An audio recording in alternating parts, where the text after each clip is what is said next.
उदास होकर बोलती है, हे नागदेव, नागेश की स्मरण शक्ति वापस लाने के लिए अब मुझे क्या करना होगा?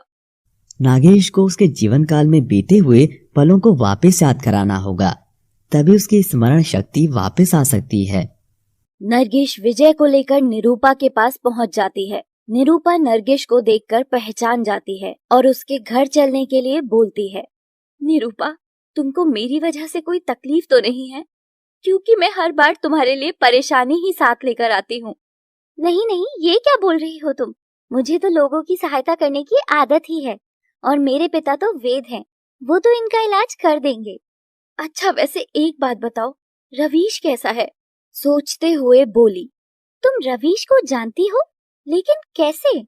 निरूपा, शायद तुमको याद होगा, बचपन में तुम और रवीश सोने के अंडे उठाकर अपने घर ले गए थे, जिसमें नाग नागिन निकले थे।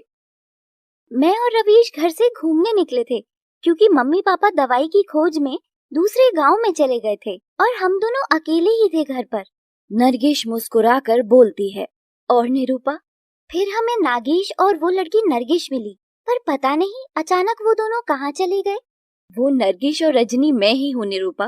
लेकिन कैसे? काल गुरु की शक्ति से मैं नागिन रूप को नागेश की गोद में छोड़कर नागलोक की तरफ चली गई। नरगिस नागलोक की तरफ जा रही होती है। नागलोक पहुंचकर नाग गुरु नागार्जुन से मिलती है। नरगिस हाथ जोड़कर नाग गुरु को सब कुछ बताती है और फिर बोलती है, हे नागिन, मैं तुमको नागेश के पास नए रूप में भेज तो दूंगा, लेकिन तुम्हें बीती कोई भी घटना याद नहीं रहेगी। लेकिन नागदेव, फिर मेरा और नागेश का मिलन कैसे होगा? वो मुझे कैसे पहचानेगा? नरगिस, तुम अत्यंत शीघ्र युवावस्था को प्राप्त कर लोगी। उसके बाद नागेश तुम्हें खुद पहचान लेगा। तुम्हारी प्रेम की शक्ति को देखकर मैं तुम्हें ये वरदान देता हूँ।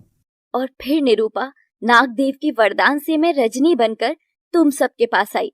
तभी नागेश ने तुमको बोला था कि मैं तो तुमको देखते ही जान गया था कि तुम नरगिस हो।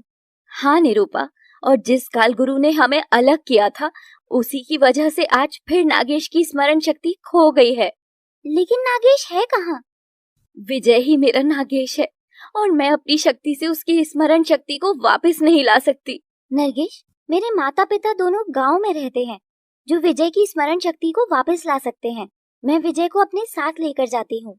निरूपा विजय को अपने घर ले आती है, जहाँ विजय की माँ विभा और विजय का मिलन होता है, लेकिन दोनों एक दूसरे को पहचान नहीं पाते। निरूपा का पिता नंद प्रकाश और माँ सुगंधा निरूपा और विजय के पास आते हुए बोलते हैं, ये कौन है निरूपा? ये रवीश का दोस्त है जो अपनी याददाश्त खो चुका है, जिसे मैं इलाज के लिए अपने साथ ले आई। उधर काल गुरु काल नाग के मरने से क्रोधित हो जाता है। क्रोध में आकर वो एक नारियल फेंकता है, जिसका एक भीषण नेवला बन जाता है।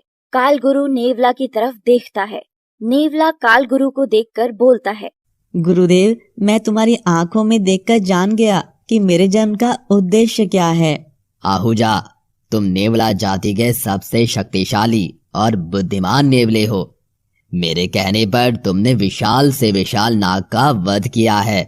गुरुदेव, ये सब आप ही की शक्ति है, जिससे मैं अब तक सभी नागों को परास्त कर पाया हूँ।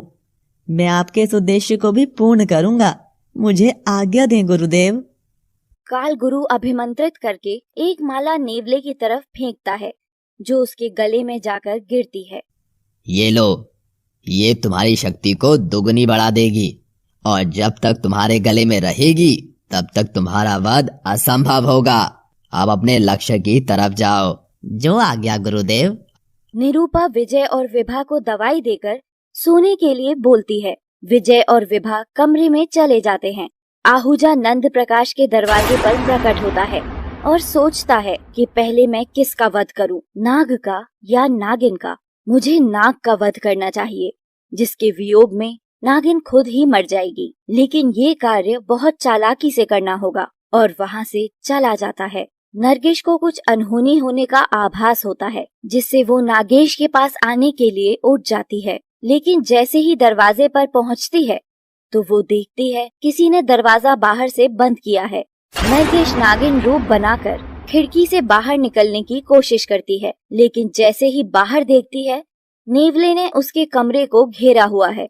आहूजा नागिन के फन पर अपनी शक्ति छोड़ता है, जिससे नागिन मूर्छित होकर कमरे में जा गिरती है। आहूजा विजय के पास पहुंचता है। तुझे मारने के लिए मुझे वो रूप भी धारण करना पड़ेगा जिससे मुझे सबसे ज्यादा नफरत है।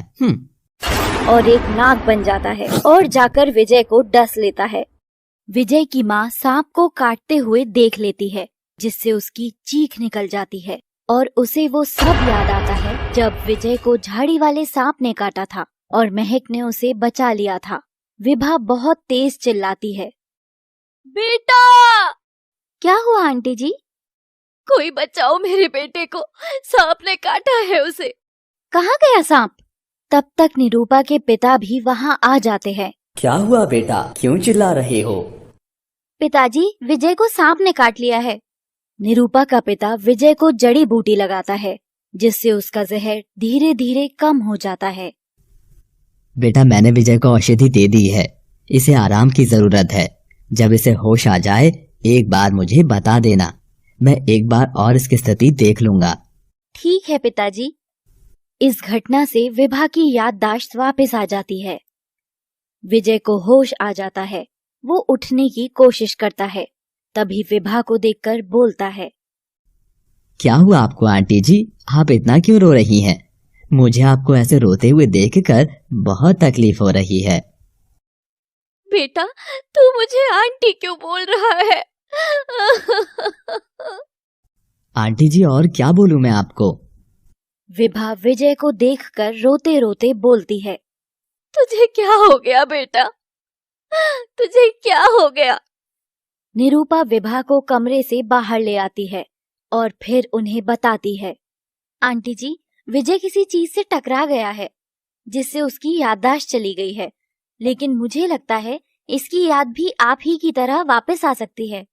निरूपा विजय को औषधि देकर आराम करने को बोलती है और विजय लेट जाता है। विभा को अपने पति की याद आती है। मेरा पति कहाँ है? आप ही मिली मुझे तो, वहाँ कोई और नहीं था। ये क्या बोल रही हो तुम? मुझे उन्हें ढूंढने जाना ही होगा। इन दोनों की बात विजय को सुनाई देती है और वो भी जबरदस्ती चलने की जिद करते हुए उनके साथ चल देता है। विभा फिर अपने पति को खोजने के लिए विजय और निरूपा के साथ चल देती है। उधर महक उन नेवलों से खुद को बचाने के लिए नागराज का आह्वान करती है। हे नागराज, मेरी सहायता कीजिए, मुझे इस संकट से बाहर निकालिए। नागराज को नरगिस की इस विनती का पता चलता है, तो अपनी शक्ति से नेवलों को गायब कर देते हैं। महक नागराज को बोलती है, धन्यवाद नागराज। महक, तुम्हारे प्रेम की शक्ति के आगे सबको झुकना ही पड़ेगा, और आगे भी कभी मेरी सहायता की आवश्यकता हुई तो मैं सदैव उसके लिए तत्पर रहूंगा। मैं हमेशा आपकी आभारी रहूंगी नागराज। फिर महक वहाँ से निकल जाती है और रास्ते में एक मानव रूप लेकर विभा, विजय और निरूपा को मिलती है। तुम लोग इधर कहाँ जा रहे हो? विभा रोते हुए बोलती है, कुछ दिन पहले यहाँ एक एक्सीडेंट हुआ था, एक औरत और एक आदमी का। हम उनको तलाश कर रहे हैं। क्या तुम उनके बारे में कुछ जानते हो? औरत और आदमी का नहीं, बस आदमी का हुआ था, क्योंकि उसकी लाश ही मिली थी यहाँ से। कोई औरत तो नहीं थी उसके आसपास। नहीं, ये नहीं हो सकता। वो हमें छोड़कर ऐसे तो नहीं जा सकते। अब होने को कौन टाल सकता है? जो होना है सो होकर ही रहता है। विभा ये सुनकर वहीं बेहोश हो जाती है। निरूपा भागकर एक पत्ते में पानी लेती है और विभा के ऊपर छिड़क देती है। फिर निरूपा विभा को होश में लाती है और विभा को संभालते हुए बोलती है, आंटी जी, ये सुनकर मुझे भी बहुत दुख हुआ, लेकिन भगवान के आगे किसकी चलती है। चलिए अब घर वापस चलो। नहीं, मैं कितनी अभागन हूँ, आखिरी बार अपने पति को देख भी नहीं पाई। ये तो सब भगवान की मर्जी थी आंटी जी, अब आपको विजय के लिए जीना होगा। विभा रोते रोते बोलती है, निरूपा, हमारे लिए इतना सब करने के लिए धन्यवाद बेटा, लेकिन अब मुझे अपने बेटे को घर लेकर जाना है। विभा विजय को लेकर घर की तरफ चलने लगती है। महक भी नागिन रूप बनाकर उनके पीछे पीछे ही चलने लगती है। आहूजा अपनी शक्ति को ऐसे शक्तिहीन होते देखकर डर जा